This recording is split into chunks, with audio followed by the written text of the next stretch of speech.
Ya, jadi biasa di samping. Ada four rider ya. Elmore jalan kemana-mana pakai four rider loh, gila. Edan memang. Edan.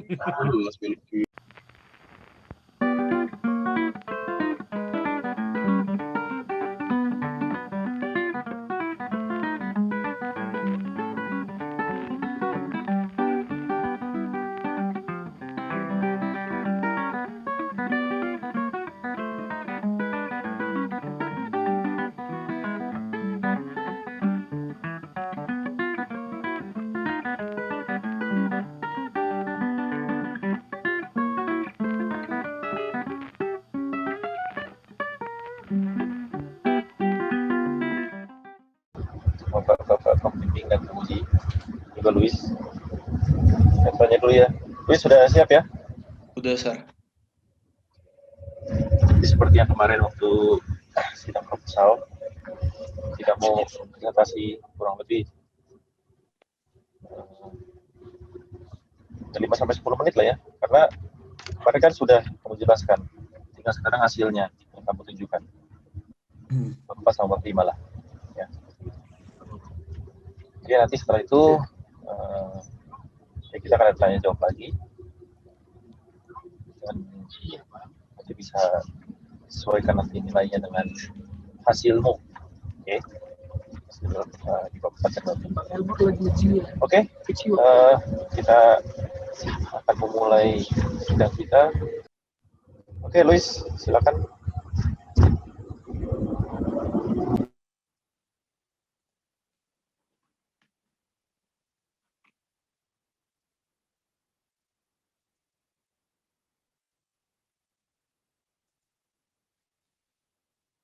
Selamat siang bagi kita semua. Pada kesempatan kali ini, saya akan mempresentasikan seminar skripsi saya, tetapi sebelumnya saya berterima kasih kepada dosen pembimbing saya, Bapak Raymond Maulani, SSI MKOM, Ketua Penguji Bapak Elmer Wagyu, STMKOM, dan anggota penguji Bapak J. Sihotang, MT, yang sudah hadir pada saat ini dan telah memberikan waktu kepada saya untuk presentasi. Adapun judul seminar skripsi yang saya bawakan berjudul Analisa Manajemen Risiko Sistem Informasi Manajemen Rumah Sakit atau SIMRS pada Rumah Sakit Advent Bandung menggunakan ISO 31000. Presentasi yang saya bawakan merupakan inti pokok yang saya ambil dari bab 1 sampai bab 5. Latar belakang, Rumah Sakit Advent Bandung merupakan suatu instansi kesehatan yang merupakan pusat pelayanan di mana orang sakit dapat ditampung dan diobati dengan baik. Dengan banyaknya kegiatan yang dilakukan oleh rumah sakit, maka semakin banyak data informasi yang tersimpan. Informasi yang ditampung merupakan seluruh kegiatan dalam organisasi sehingga informasi tersebut diharapkan dapat dikelola dengan baik agar tidak jadi kehilangan data. Informasi yang digunakan oleh rumah sakit sebagai pertimbangan dalam melakukan tindakan dalam bentuk medis maupun tindakan untuk kepentingan organisasi. Zaman ini teknologi informasi sudah menjadi tumpuan yang menjadi menjalankan organisasi karena banyak menguntungkan dan melalui teknologi tantangan zaman membuat semakin lama semakin berkembang. Sehingga organisasi harus siap untuk mengikuti perkembangan dan mengharapkan agar organisasi tersebut mendapatkan keuntungan yang signifikan.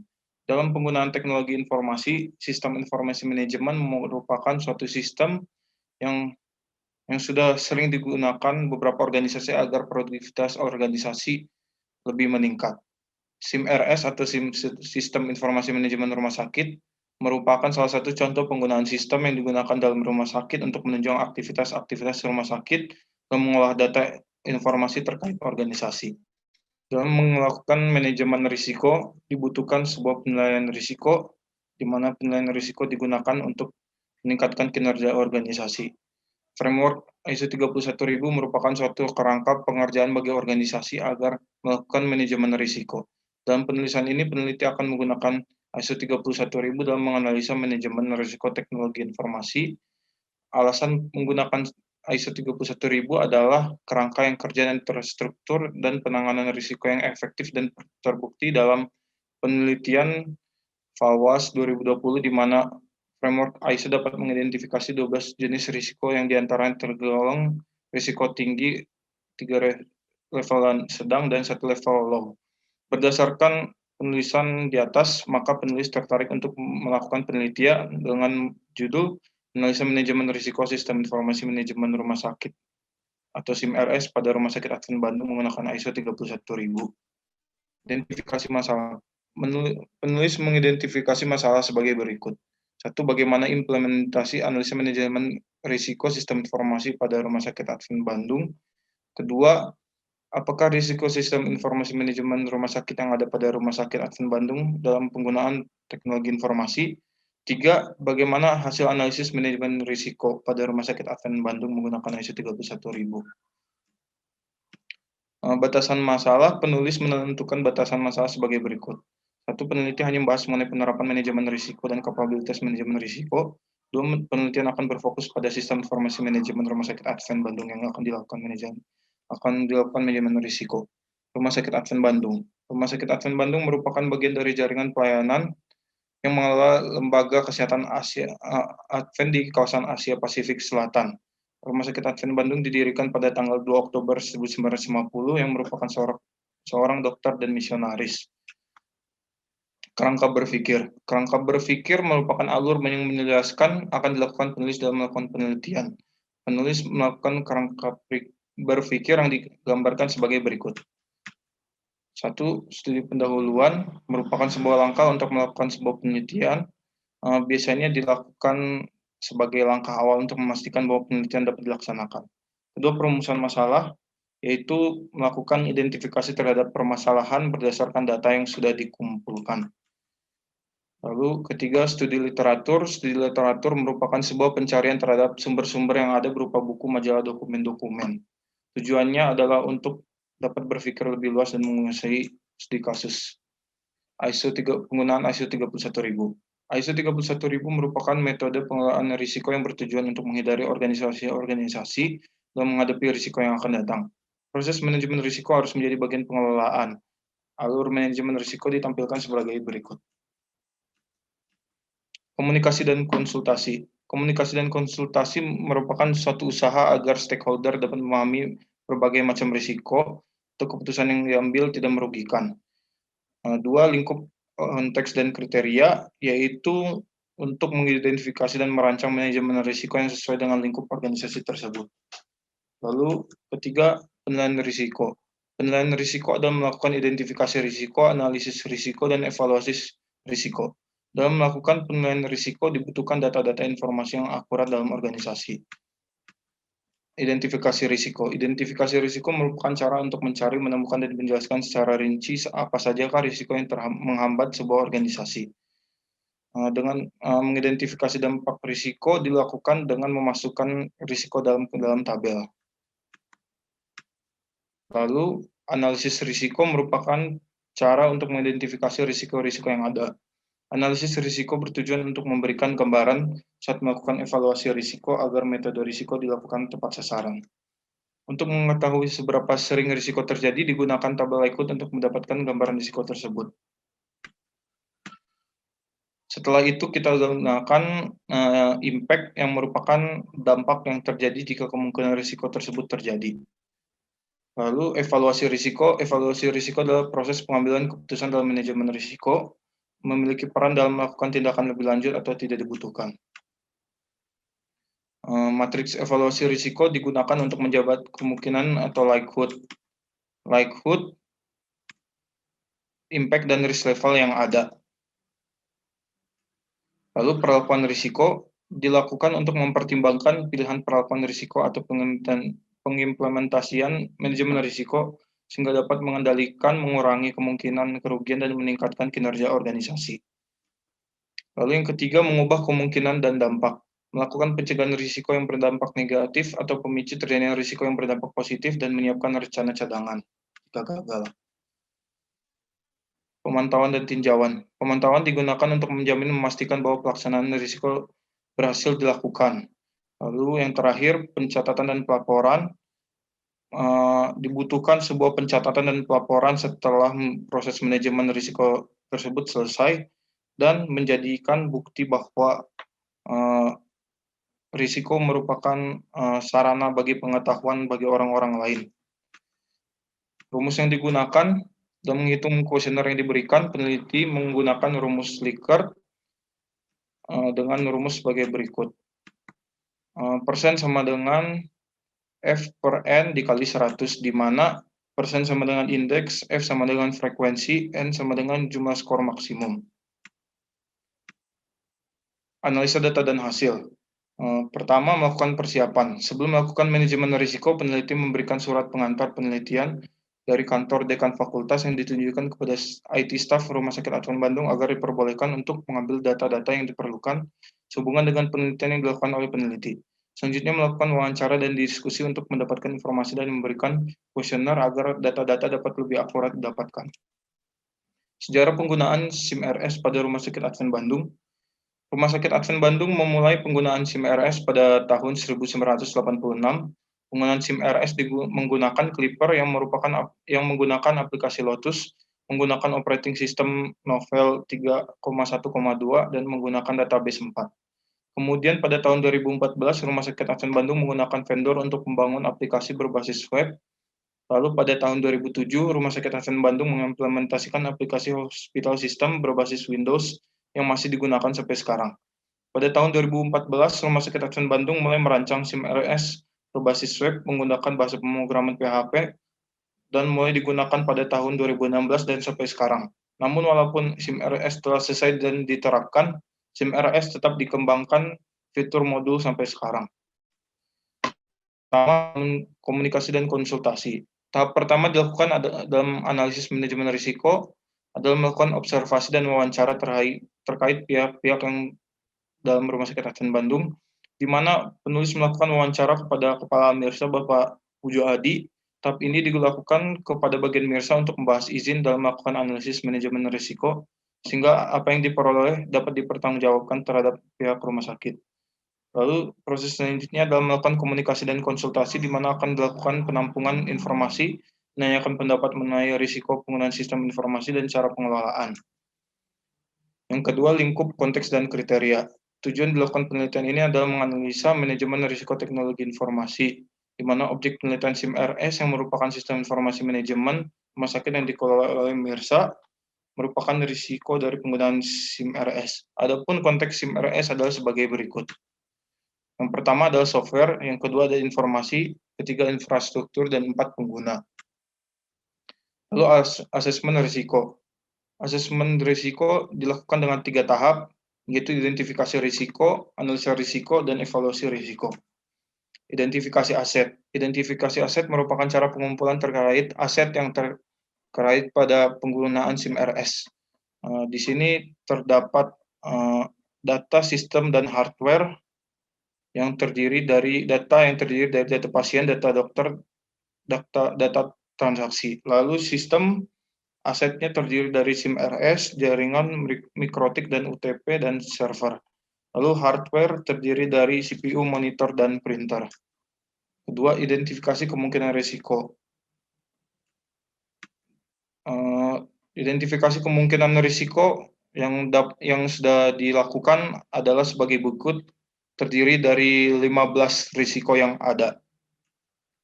Lalu ketiga, mengidentifikasi dampak risiko, yaitu yang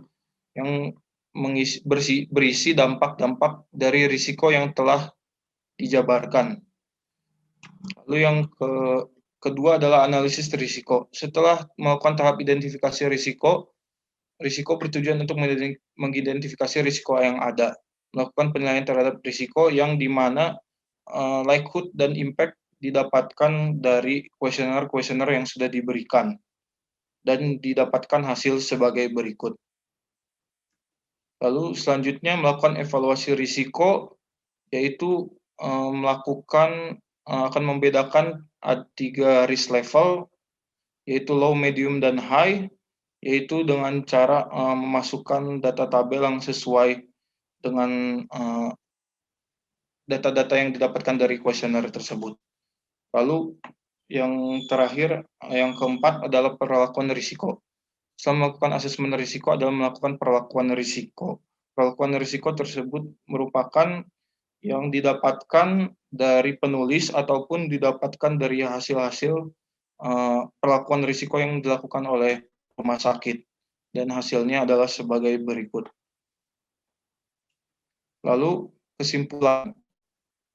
Berdasarkan hasil analisa yang dilakukan dengan menggunakan framework ISO pada Rumah Sakit Advent Bandung, maka didapatkan kesimpulan sebagai berikut. Dalam melakukan manajemen risiko dilakukan tahap demi tahap sesuai dengan pedoman ISO 31000 yang dimulai dengan komunikasi dan konsultasi yang dilaksanakan berdasarkan data dari pihak yang bersangkutan. Lalu menetapkan lingkup, konteks, dan kriteria yang akan dianalisa, kemudian melakukan asesmen risiko yang terdiri dari 3 tahapan, kemudian melakukan perlakuan risiko dan memberi saran mengatasi risiko tersebut. Lalu selanjutnya melakukan pencatatan dan pelaporan yang akan diberikan kepada pihak organisasi.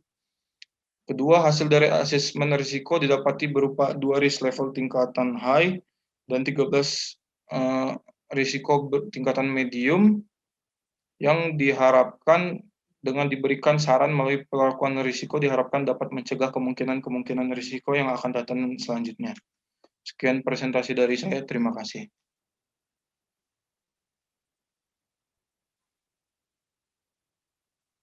Oke, terima kasih Luis untuk presentasinya. Jadi kita akan masuk ke dalam sesi tanya jawab. Mungkin dari Sergei dulu, boleh silakan. Oke, selamat sore Luis. Selamat sore Bang. Ya, ini sedikit menarik ya SIM RS karena melihat dari ini record ya, aduh bahaya, nggak boleh ngomong.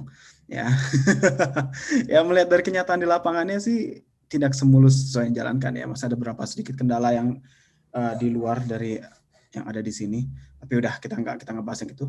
Ada beberapa mungkin kesalahan penulisan dalam dokumen itu mungkin dicatat ya. Cuma dikit doang tapi memang nggak terlalu major karena dirimu sepertinya sudah sangat menguasai untuk menggunakan language proving tools dan lain-lain.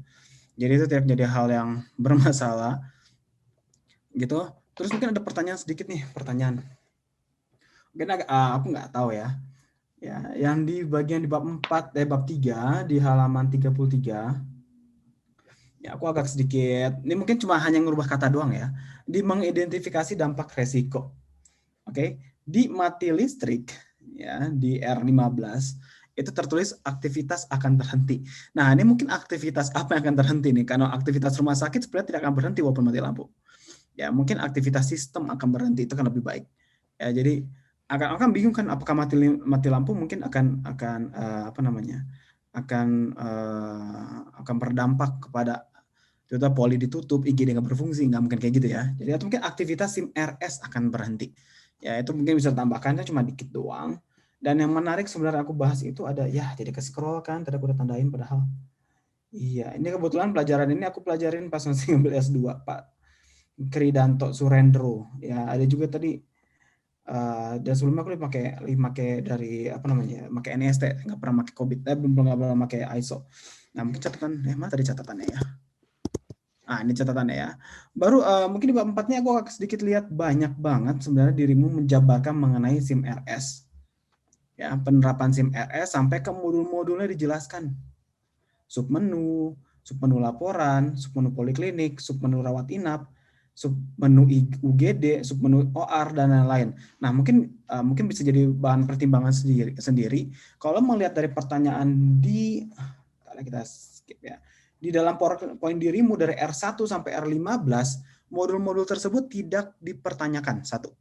Ya, tidak dijabarkan. Bahkan di sini hanya kegagalan penginputan data dan SIM RS tidak dapat dijalankan. Selebihnya itu ya lebih ke kendala teknisnya. Ya kan? Coba diperhatiin ya. Jadi kalau mungkin ini sedikit masukan, ada baiknya mungkin tidak diikutsertakan secara lengkap seperti itu modulnya. Ya, karena kan tidak terlalu dibahas secara detail bahwa modul-modul tersebut memiliki impact terhadap penilaian yang ada di identifikasi kemungkinan resiko. Bahkan lebih menarik itu adalah misalnya usia komputer, itu lebih menarik karena di IGD itu usia komputernya agak sedikit sepuh ya kita sebut ya. Jadi kalau hang pada komputer itu valid banget ya, dan virus ya, itu valid banget. Itu barusan di belakang ada yang kasih komentar juga.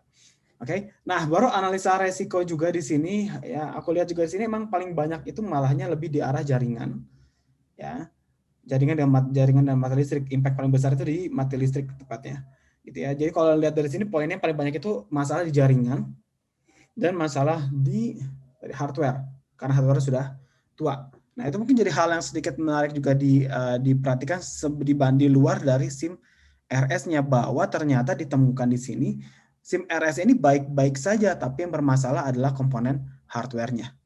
Seperti itu. Ya, kalau mungkin virus dan lain-lain, ya itu menurut dari apa yang aku baca ya, walaupun sini likely-nya tadi R4513 sebenarnya aku sebut tadi, ya. Dan impact yang paling besar adalah mati lampu dan virus. Walaupun aku sedikit bingung, apakah sistem informasi RS ini adalah sebuah aplikasi yang standalone atau diakses dari web? Ini standalone, Bang. Oh, standalone ya. Jadi natif, Buatan aplikasi mereka natif ya sendiri. berarti ya? Iya, Bang. Oh, itu yang jadi masalah ya. Mungkin kalau aku rasa juga di sini orang, aku nggak tahu, mungkin pas ngisi kesalahpahamannya itu bukan karena virusnya jadi aplikasinya nggak bisa dijalankan, tapi karena virus si komputernya jadi nggak bisa dijalankan. Ya logikanya ke situ mungkin, karena situ ya. Ini kita diskusi aja ya. Jadi mungkin nanti bisa dikasih tahu juga penyampaian persepsi di bagian kesimpulan, mungkin bisa tambahkan atau mungkin di hasil evaluasinya ya, bahwa persepsi terhadap masalah tersebut, misalnya contohnya virus tersebut tidak bukan membuat sistem informasi tidak berjalan, tapi komputer yang mengaksesnya tidak dapat berjalan, kecuali virusnya berada di server, itu lain cerita. Ya, kan ini rata-rata pasti di komputer usernya yang dibahas. Ya, tapi emang itu hal yang agak sedikit sering dia alami sih, karena pas aku juga dulu nyebarin kuesioner kepada rekan-rekan mahasiswa di ITB pas lagi kelas ini, salah paham itu sering terjadi karena mungkin bukan mereka tidak memahami, tapi mungkin belum ada penyesuaian perspektif ya, dan penyamaan asumsi terhadap sistem. Nah, kalau di sini juga melihat mati listrik udah ada penanganannya, genset dan lain ya. Berarti secara tidak langsung si rumah sakit ini sudah langsung menyelesaikan masalah tersebut dong. Itu atau sebagian baru akan dilakukan. Kalau genset di rumah sakit itu sebenarnya itu ide dari saya, Bang, saran dari saya, Bang. Soalnya di rumah sakit itu setahu saya memang nggak ada genset waktu itu saya ini. Oke, siap. Soal tadi diri pas presentasiin sudah dilakukan rumah sakit. Mungkin yang akan dilakukan ya itu akan lebih baik. Tapi kalau untuk dokumen sendiri sih nggak ada kesalahan. Cuma tadi aku cek ke sini karena dirimu bilang sudah dilakukan. Karena ya hal yang lucu juga adalah di sini ya, hang pada komputer melakukan pembawaan perangkat yang sudah termakan usia seperti tidak berjalan dengan baik ya. Itu agak sedikit, itu kendala di semua organisasi ya. Memang itulah mungkin bisa memasukkan juga kepada rumah sakit, bisa juga ya. Mungkin mulai memikirkan sebuah SIM RS yang berbasis browser yang web enabled. Artinya itu dapat tanpa terpengaruhi perangkat itu setua apapun, dia prosesinya tidak di komputer itu lagi, tapi tinggal di server aja. Itu bisa dimasukkan jadi saran juga ya, tambahan di sini ya, menggunakan server kayak gitu. Karena kalau untuk aku tadi juga menanya soal kesimpulan ya, kesimpulan kamu cuma ada 2 ya, tapi kalau pas dibaca-baca lagi ternyata kesimpulan yang nomor 2 itu menjawab untuk identifikasi masalah di poin 2 dan poin 3. Jadi sejauh ini aku puas dengan penyajiannya lengkap dan kesalahan penulisannya juga sedikit. Aku juga cek di referensi sudah terdokumentasi dengan baik. Lampirannya juga sudah ada, dan mungkin yang saya tunggu adalah bundelnya nanti. Oke, mungkin dari aku itu aja. Ya, revisiannya sangat-sangat sedikit, tapi mungkin tadi ada yang perlu dicek juga. Apakah penjabaran modul SIM RS itu penting nggak sih ditaruh di sana? Karena tidak dibahas sama sekali. Mungkin bisa digantikan dengan kondisi jaringan sekarang. Spesifikasi jaringan itu juga menarik. Karena kan masalahnya dirimu temukan adalah jaringan tersebut lambat dan IP tidak ditemukan. Mungkin itu bisa dibahas juga. Oke, kira-kira itu dari aku. Selanjutnya dikembalikan kepada Sir Elmore sebagai ketua penguji. Sepertinya lagi on foot. Oke, terima kasih. Iya, kalau saya dapat ini main dengan Sergei tadi ya, untuk Luis. Jadi untuk hasil itu memang sudah cukup kelihatan hasil yang ditemukannya. Mungkin ada beberapa yang perlu perlu diperbaiki, tapi itu tidak teknis sebenarnya. Contohnya begini, kamu di tabel 41 identifikasi aset, itu tabel 41 identifikasi aset kan di sistemnya ada RS, kemudian jaringan, kemudian ada mikrotik. Benar ya, Luis ya? Ada mikrotik ya? Nah, kenapa kamu tuliskan mikrotik di situ? Karena yang saya dapatkan di sistem yang pakai sistemnya itu aja sir yang saya tanya. Yang saya tanya di situ yang mendukung sistem itu apa aja. Ya, saya masukin aja di situ sir. Oke, mikrotik itu kan alat ya? Iya, komputer kan? Iya sir. Nah, jadi mikrotik itu sebenarnya merek. Itu merek alat. Jadi kalau kamu mau kamu taruhlah router. Jadi ya. Karena kalau mikrotik kita udah nyebut merek jadinya. Yes, Agak kurang pas aja sih. Ya. Nah, terus masalah identifikasi kemungkinan resiko atau identifikasi dampak resiko. Apa bedanya jaringan lambat dengan koneksi putus-putus? Kalau jaringan lambat itu,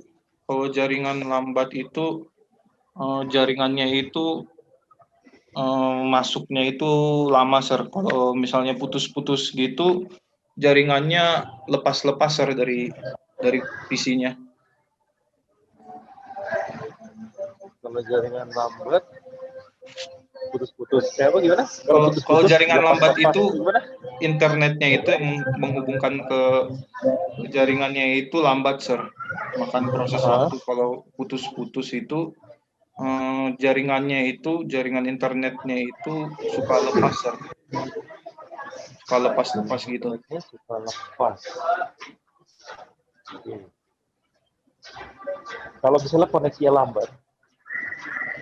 lambat dengan koneksi putus-putus,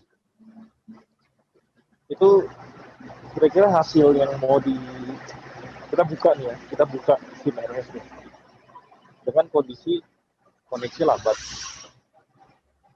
satu lagi dengan koneksi putus-putus, kira-kira hasilnya kemungkinan besar sama atau enggak? Hasilnya kemungkinan besar aja. Kemungkinan sama sir. Sama ya, kurang lebih ya. Iya sir. Oke, jadi mungkin sebenarnya walaupun memang secara teknis itu beda.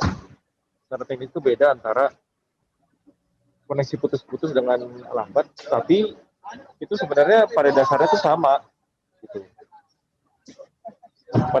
Pada dasarnya itu sama kurang lebih.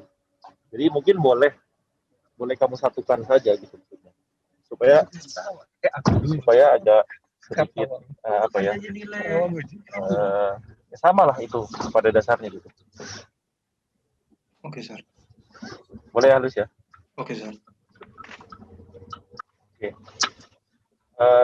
Untuk selebihnya sih kalau dari perhitungan hasil likelihood dan lain sebagainya itu udah pas. Hasil untuk berarti kamu bagian kuesioner kan ya, kurang lebih ya? Iya sir. Mereka isi kan ya di sana. Iya sir. Oke, dari itu sih hasilnya pas. Oke, dari saya itu aja. Sisanya masalah penulisan paling Luis ya. Kalau ada yang typo atau masalah penulisan dan lain sebagainya lah. Oke, Sergei ada tambahan lagi? Sudah cukup sepertinya. Oke, Luis, boleh istirahat dulu sebentar. Miming nggak boleh nambahin. Oh, boleh lah. Enggak. Sudah, langsung di akhir saja. Sudah oke kok. Di bagian akhir aja. Iya. Oke, Luis. Les dulu ya, Luis. lagi Luis. Boleh les sebentar.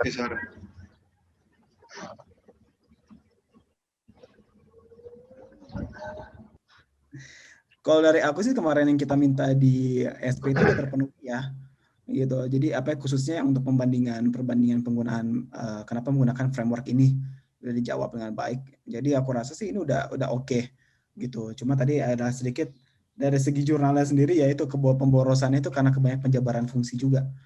Ya, kalau untuk jurnal ini nanti aja ya di akhir kita kasih setelah sebelum bundel setelah sidang buat tulisnya. Seperti itu. Kalau aku sih sejauh ini puas dengan skripsinya gitu, karena memang aku coba cari-cari kesalahannya apa, cuma kesalahan-kesalahan ketik-ketik dikit doang gitu. Ya, nggak major lah. Nggak major. Oke. Ya. Jadi ada merekomendasikan. Sepertinya ada bagus sih. Bimbingan juga sampai males gue nyatetin bimbingannya. Banyak. Sama Rajin. kayak si Crystal. Iya, rajin Oh dia. iya Crystal tuh rajin banget bimbingan tuh. Sama. Iya, jadi enak ya. Jadi ada masalah dikit dia langsung nanya gitu ya. Sedikit-sedikit dia bertanya. Jadi enak ngasih masukan. Walaupun ya lewat WA dia bimbingan juga berbalasnya panjang, bukan 1-2 kata gitu ya. Jadi sampai aku mau hubungin orang RS-nya siapa ya? Waduh, saya bilang kok siapa ya? Saya bilang orang aja siapa aja gitu. Maksudnya yang berwenang lah, nggak usah personnya siapa ya, siapa tahu direktur RS atau apa. Ya, dari segi bimbingan rajin lah, aman lah, nggak diragukan. Oke. Lebih bagus itu, Pak. iOS-nya bagus. Ya, Jadi silakan. sepakat lah ya, kita yang terbaik lah ya. Boleh, setuju dia lah. Oke.